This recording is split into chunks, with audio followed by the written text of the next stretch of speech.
اس کے لیے مولانا عبیداللہ سندھی کو نے افغانستان بھیجا اور ان کے وہاں تعلقات قائم ہو گئے. وہاں ایک دیوبند کے قاضی تھے جو قاضی عبد الرزاق کے نام سے جانے جاتے تھے. ان کے تعلقات تھے. انہوں نے ان کو امیر حبیب اللہ تک پہنچایا. یہ واقعہ 1915 کا یعنی آج سے 110 سال پہلے کا تعلق ہے.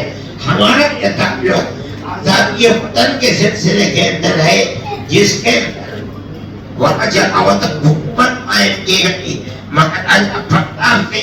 اس کے بعد مولانا عبداللہ صاحب, اس کے بعد مولانا عبیداللہ سندھی اس کے وزیر خارجہ بنے ہیں.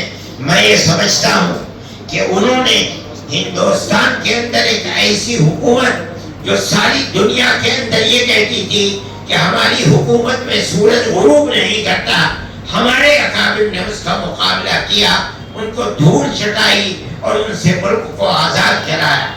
میں یہ سمجھتا ہوں کہ افغانستان کے علماء اور طالبان کے خاص طریقے پر حکومت وہ دارالعلوم دیوبند کے طلباء اور پڑھے ہوئے لوگوں سے پڑھی ہوئی حکومتیں, چاہے وہ مولانا بنوری ہو, چاہے مولانا محمد شفیع صاحب ہو, چاہے وہ مولانا عبدالحق صاحب مولانا خٹک ہو, جو ہندوستان کے ہمارے علماء کا طریقہ تھا جو اس کے مقابلے کے اندر بہار کی طرح پڑھے تھے, آپ نے اسی طریقے کو اختیار کر کے دنیا کی دو حکومتیں, چاہے وہ روس کی حکومت ہو چاہے امریکہ کی حکومت ہو, آپ نے ان دونوں کو دھول چٹائی ہے اور اپنے ملک کو ان سے آزاد کرایا. میں سمجھتا ہوں کہ اس کے اندر ہمارے اکابر کے طریقہ کار کا بڑا دخل ہے. اس لیے آج آپ یہاں تشریف لائے ہیں, یہ آپ کی اور آپ کے اکابر کی مادر علمی ہے.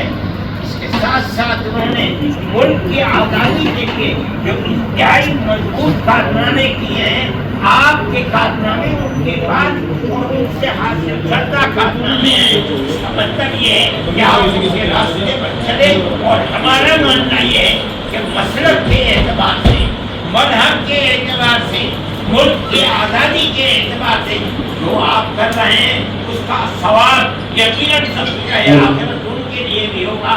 آج اگر وہ پیغمبر زمین بنے ہوئے ہیں اور قبرستان کے اندر قبر ہے لیکن ان کی زندگی زندہ ہے, آپ دارالعلوم کو اسی طرح دیکھ رہے ہیں, اور آپ نے جو اختیار کیا ہے ہم ان کو بھی انہی کی خوشا چینی سمجھتے ہیں, اور یہ سمجھتے ہیں کہ آپ نے ان کے پروگرام کو بلند کیا ہے.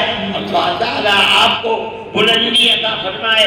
آج آپ کا ملک ساری دنیا کے اندر ایک اسلامی ملک ہے جس کے اندر اسلام, قرآن و حدیث کے حدود و قصاص کو آپ نے قائم کر رکھا ہے. ہماری یہ دعا ہے کہ اللہ ملک کو ترقی دے, اور جس سیاسی جذبے کو آپ نے زندہ کیا ہے آپ کو اللہ تعالیٰ اس جذبے کے اندر قوت عطا فرمائے, اور اسی طرح ایک اسلامی ریاست سارے ملک کے اندر دوسرے مسلمانوں کی ریاستوں کے لیے ایک طریقہ کار ثابت ہو سکے.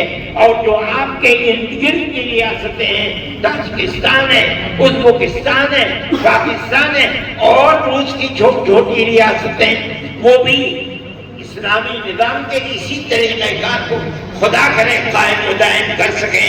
اس طرح اسلام زندہ و جاوید رہے, بول بالا ہو. میں انہی کلمات کے ساتھ آپ کی تشریف آوری کا شکریہ ادا کرتا ہوں. میں یہ سمجھتا ہوں کہ وہ تحریک جو آزادی وطن کی چلی تھی وہ دارالعلوم کی اسی سرزمین سے چلی تھی, افغانستان تک پہنچی, آپ نے اسے اختیار کیا.